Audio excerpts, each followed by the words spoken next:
It is great seeing my next guest back in action. She's going to be fighting at UFC Fight Night on October 23rd. It is Randa Markos back here on the program. Randa, how are you? I'm pretty good. Thanks for having me. Hey, it's great to talk to you. Am I just getting you from practice or where are you going right now?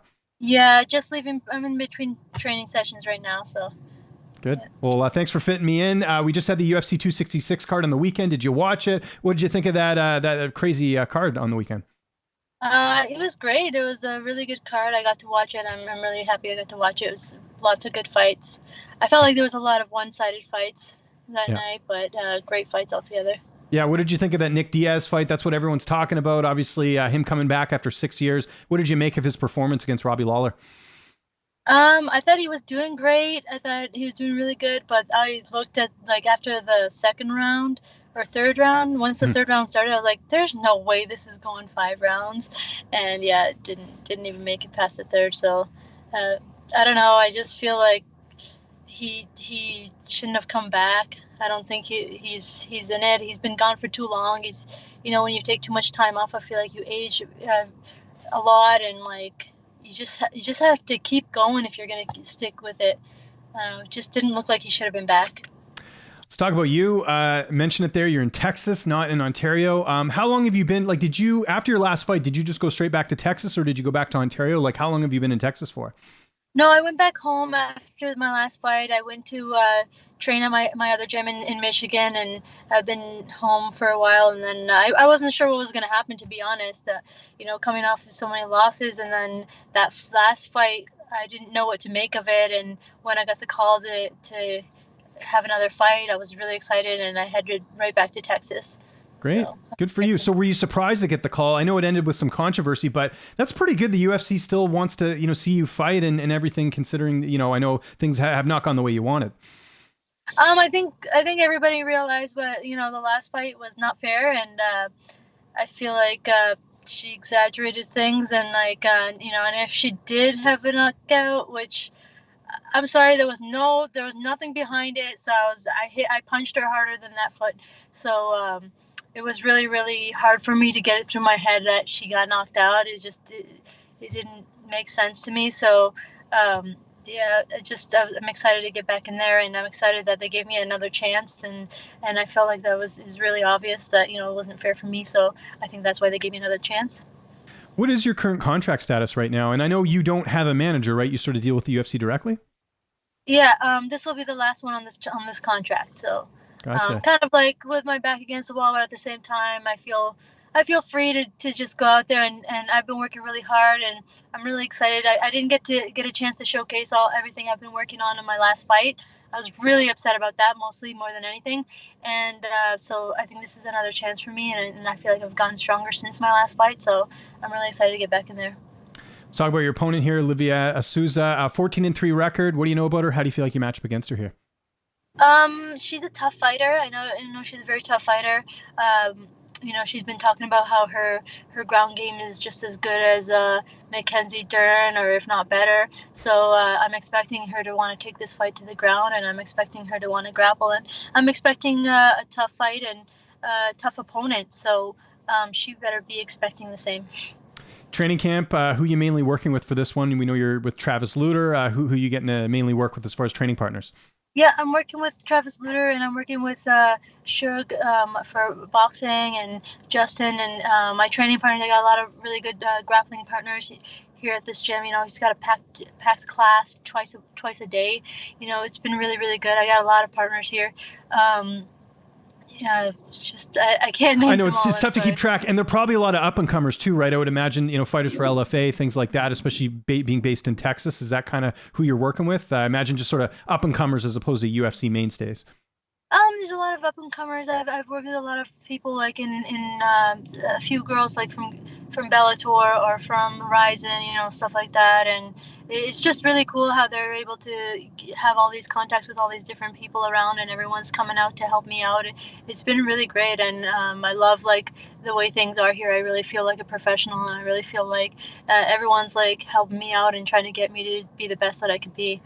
It's Good. it's a really good environment. Do you find it's easier to train with up and comers because, there's sort of, and I've heard this from other fighters, once you get in the UFC, sometimes you get some egos, right? Maybe I don't want to, work as hard this day or whatever, but with up and comers, they're still trying to prove themselves. Do you find that, and do you like that variety in training partners? Yeah, definitely. A lot of up and comers, they look at you like you're a UFC fighter and they want to be there. Everybody, wants to be there. So they're pushing it, and they're testing you. They're constantly testing you. So it's a lot. I find it really good to be training with those people. What about the weight cut? How's that going ahead of this fight? We still got a lot of time, but I imagine that's going well. Not having too much Texas barbecue down there, I imagine.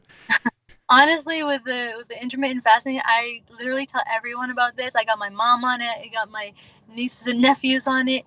I eat whatever I want. Like, I literally eat whatever I want.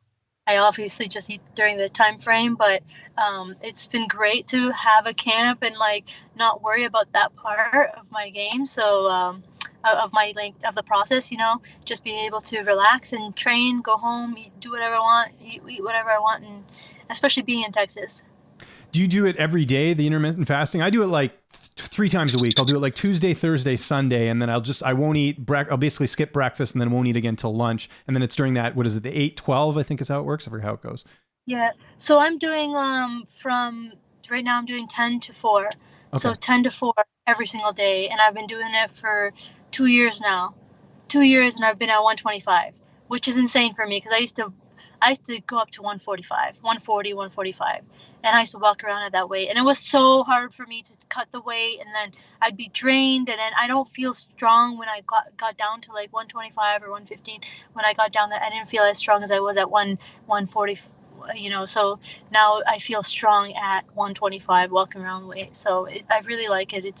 It's been a life changer for me. Who's going to be in your corner for this fight? I imagine Travis Lutter, who also will be in the cage with you that night.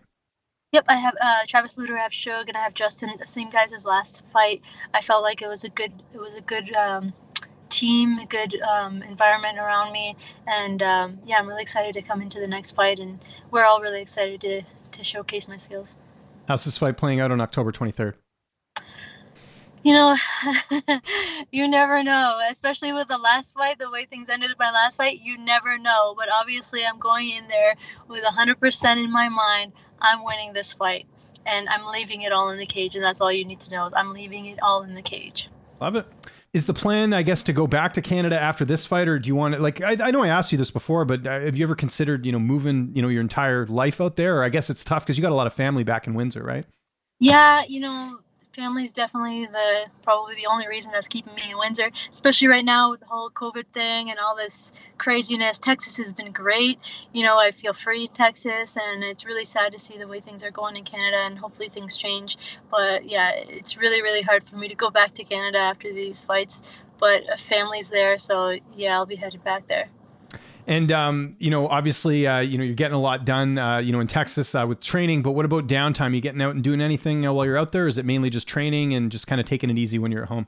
Yeah, I train really hard. I train at least twice a day, and I try to take Sundays off. Sundays, I try to really check out the city and see what the city has to offer. And there's so much to do out here, so I really like to take Sundays and just go out and just either go for walks, go for hikes, or check out the city. And is your husband, does he come down and visit, or does he come down with you? Like, how that must be tough too, because obviously, I know he can't obviously, just stay in Texas the whole time, right? He's got to work. Yeah. No, actually, with COVID, he can't really come back and forth. You come over here and then he goes back home. He's got to wait 2 weeks before he can go to work. It's just a big hassle. So I'm here on my own. I enjoy being alone, actually, so it's not really hard for me. But he's gonna come down for my fight. He's been doing that, and hopefully UFC sets that up. And last question, your reaction to Jon Jones getting arrested last week? Pretty crazy. I mean, it sucks, and I wish he would get his shit together because he's a good fighter and he's got a lot to offer the UFC in this game, and he just can't get his shit together. He was announced into the Hall of Fame or something the day before, and that happens. It's really sad to see, and I think he needs help, and I think hopefully he gets the help that he needs. Very well said. Randa, thanks for doing this. We've been doing these for how long? I don't know, forever. Yeah. Really, really excited for this one. It's UFC Fight Night, October 23rd. Anyone you want to thank, any sponsors, any social media you want to plug? I'll give you the last word.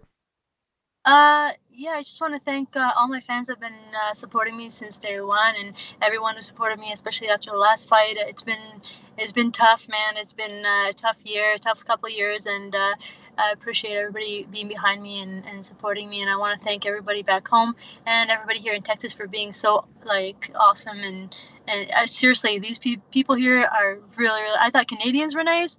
Texas people are really, really nice, and I really enjoy being here.